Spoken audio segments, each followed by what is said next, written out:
So I've had people come up at conferences and literally give me a hug and say, "You've changed my life." Like I was in this dead end job and I was not liking it. I started listening to your show, then I took your courses, then I'm now, a software engineer at Cisco or whatever. And it's like night and day from where it was 2 years ago for me. And like that is a super fan, right? That person is like, you've made Yeah. an impact on them and they're gonna remember it, right? hmm This Audience Summit is brought to you in partnership with Podcast Notes, the best ideas from the world's best podcasts in minutes. Michael, welcome to the Grow Your Podcast Audience Summit brought to you by the Lewis and Kyle Show. We're extremely excited to have you on as a contributor. Hey, it's great to meet you guys. Thank you for having me here. I love having the chance to talk about the things that I'm up to and the experience that I've had. It's such a neat platform. Thanks for inviting me. Absolutely. We're excited to have you on as a contributor. Real quick, for those who haven't heard of your podcast, could you introduce yourself personally a little bit, describe your show, the when and why you started it, and what your overall mission is?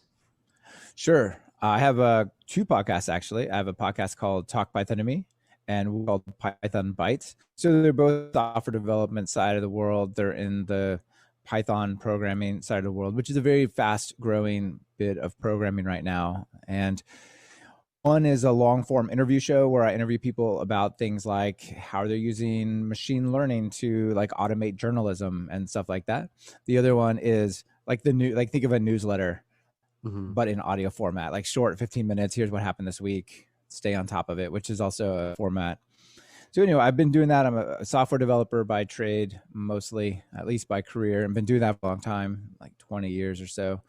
And yeah, I just decided about 5 years ago, I was getting into this aspect of, and no one was there telling the stories about who was creating cool things, why was it there, how was it being used. So I just decided, you know what? I'm going to get a microphone and create my own podcast because someone should tell these stories because I want to hear them. And if no one else will, I'm doing it. That's great. Thank you for sharing that. It's an exciting show. I have Yeah. a lot of my CS friends I've talked to just in the past couple of weeks when I told them you're participating with something. I definitely listened to that a couple of times for different reasons or hear Oh, a cool. backstory, different packages. So definitely know a few people that Yeah. have listened to your show, and I'm excited to share this with them personally. Yeah. Fantastic. That's cool to hear. Yeah. Well, first question for you. What has been the most effective marketing channel for growing your audience, and how have you used it? In the podcast, I think there's been multiple stages. In the early days of the podcast, you start out with very little social media following. You start out with not a bunch of listeners. And so how do you get the word out, right? I don't know how many podcasts there are, but there's hundreds of thousands. hmm And so what I did was I really tried to leverage my guests because I didn't have a following. People didn't know who I was, but the people I was inviting, they were well known, right? They created some of the most popular used libraries or tools or frameworks in that space.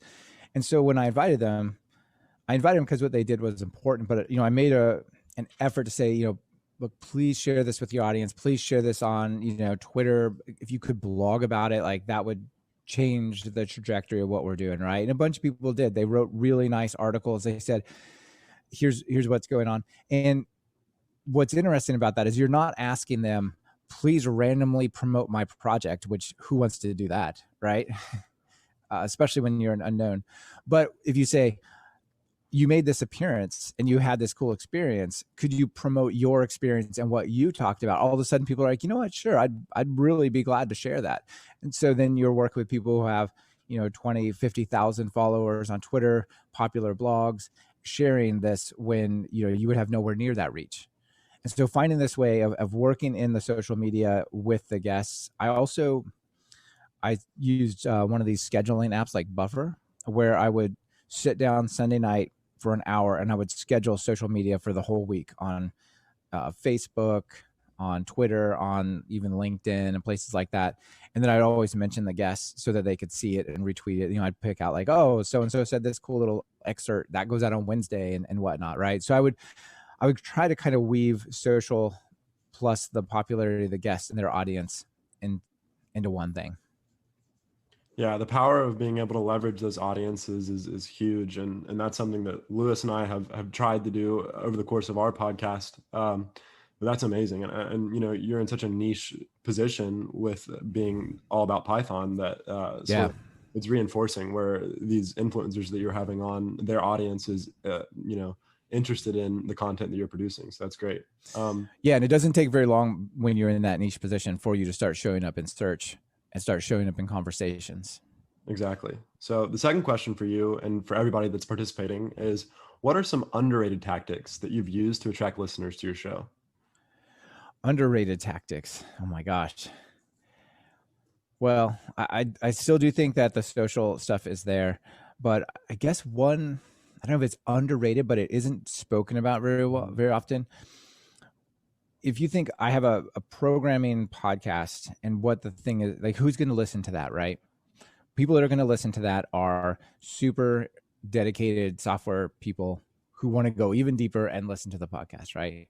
And that there is a big audience of folks there, but there's also what I found that surprised me was many people wrote me with messages like, "Hey, I've been listening to your show for like 6 weeks. I'm starting to understand what you're saying." And I'm just thinking, like, how did you possibly listen to this for 6 weeks when you didn't know what I was talking about?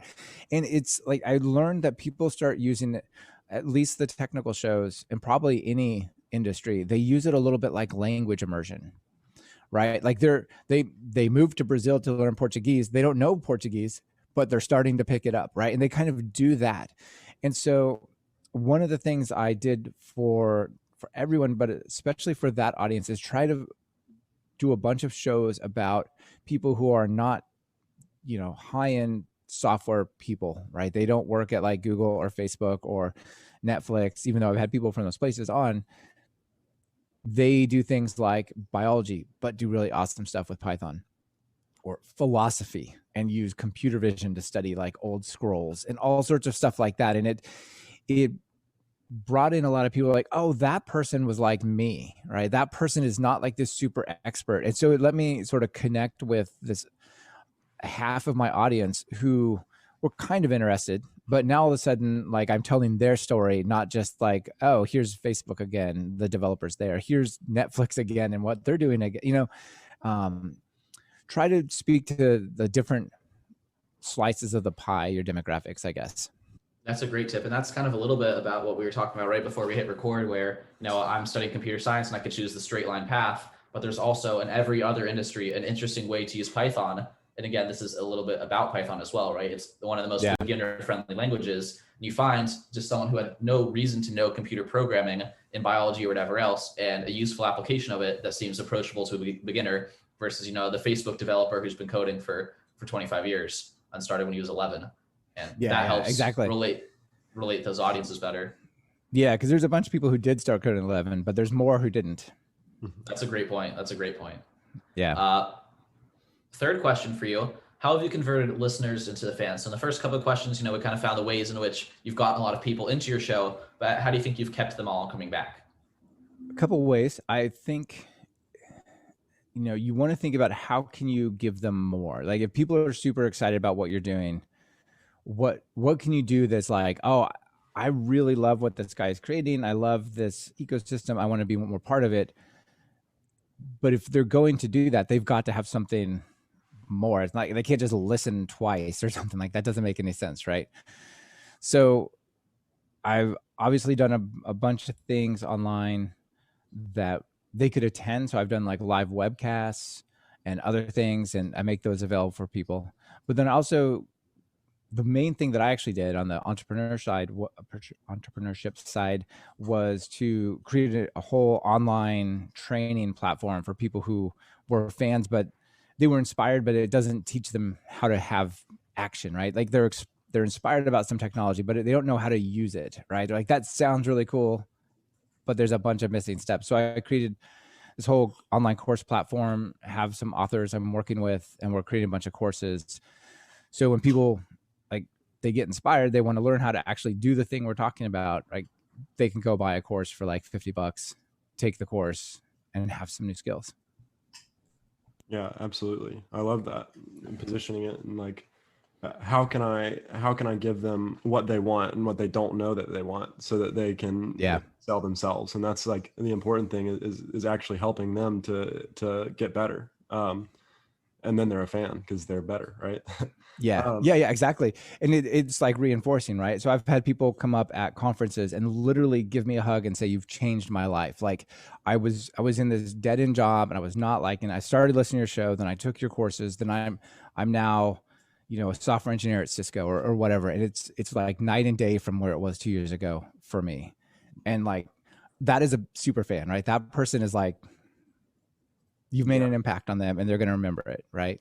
Mm-hmm. And that's got to affect you really heavily too. I mean, that's yeah. It's crazy. Yeah. It's like, it's really humbling. Yeah. That's great. So the fourth question for you is, if you could start your show over again, what would you do differently to grow it more effectively? Wow. It's, I honestly, I thought about this question and I don't really know what I could do to grow it more effectively. I think possibly I could have been more consistent. So for example, like I told you about the social media thing, I'm not doing like 7 or 8 posts that are like stuff pulled out of the episodes today. Not because I think it's not valuable or I don't want to do it, but if I'm going to be running my other stuff, the course business and the 2 podcasts, I just can't do all of it. Right. And so what I'm doing now is more of a trade-off of like, I think it's valuable to have like this ladder, like we just spoke about, of like offering more. So I know I could grow it better if I put more energy directly into the podcast. Right. And I could do live streaming, for example, which I don't. I could do more outreach, like more guest questions or audience questions for the guests. So I could do more, but at the same time, like it's got to be a balance, right? You've got to like figure out what the best mix of what your offering is going to be. And I think that's a great answer. One thing that's been interesting for Kyle and I from putting together Summit is, some people come on and be extremely aggressive about Twitter's the best platform for podcasts, Instagram is the best platform for podcasts, TikTok is the best platform for podcasts, and none of them are wrong, but it's just, we can, as the creators, only give our full energy to make a great thing on 1 or 2 of these platforms. Like I pulled up your Udemy courses and, you have 50,000 students that have taken your courses and crazy high ratings for the platform on like student satisfaction. I think that, is a higher impact than you concerning yourself with being a super active poster on Twitter. Right, exactly. If I did 3 more posts or whatever a day, right, that wouldn't have the same impact. So you're right. It really matters on what your final destination, where you're trying to go, and what is the mix of stuff that will take you there. Exactly. Right? Because like if the only goal is to grow the podcast, which may be great, then you might choose differently than if you're trying to grow your audience more broadly, and the podcast is an important part of that. Exactly. It's choosing to not do a lot of the small things so you actually have the bandwidth to produce the big high impact things. Right, exactly. It's the saying no that's hard, like to yourself, exactly. Right? No, we're not going to do that thing, even though it would make a difference. Yeah. Yeah, and I think that's something, the listeners of the Summit should keep in mind too, because they're going to be bombarded with ideas for great ways to grow their podcast from, the 150 ideas we get from asking 30 people 5 questions.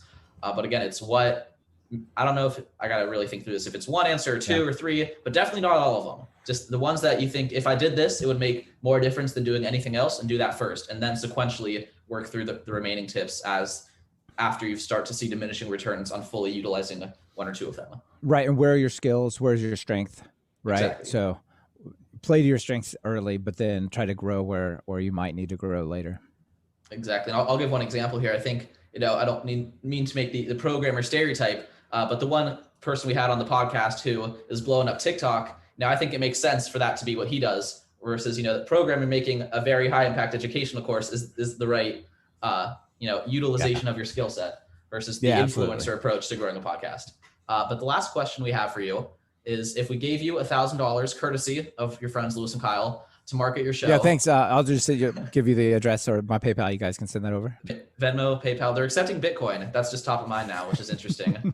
But if we sent you that over via PayPal, Bitcoin, how would you spend the money? Wow. I recently did a whole advertising campaign around what I've been up to. And you asked me 2 months ago, I probably would have run some sort of ad campaign to try to drive awareness to people who aren't there. And honestly, it's been okay, but it hasn't really been super successful. So, man, I don't know. I already have a good microphone. I don't need to like buy gear and stuff like that. Maybe I would do some, if I was looking for like a growth opportunity with $1,000, I would probably do some kind of competition, right? Like buy, I don't know, two new iPhones, iPhone 12 minis, and do some kind of competition. If you sign up or you like share in this certain way, like try to get the audience involved. I feel like that actually might be the biggest benefit if you're willing to put a little energy into it. Mm-hmm. Yeah, a little giveaway. Yeah, exactly. That's an answer we've gotten. $1,000 isn't a lot of money, so an ad campaign might not get you very far with $1,000. Yeah, that's true. Mm-hmm. So that answer makes sense. Well, Michael, thank you very much for coming on and sharing your answers. They were very thoughtful, and we really appreciate that. So if our listeners want to check you out, want to find out more about what you're doing, where should we send them? 2 places. If you want to check out the podcasts, you want to check out the courses, talkpython.fm. If you just want to connect with me, Twitter is the main place. That seems to be where all the software people are hanging out these days. So I'm at mkennedy over there. Great. Thank you very much. Yeah. Thanks for inviting me, guys. Thank you so much for watching this interview. I hope that you enjoyed it. If you did, please subscribe to our channel right here on YouTube. And if you feel like you learned something, share this episode on social media to help us grow our audience as well.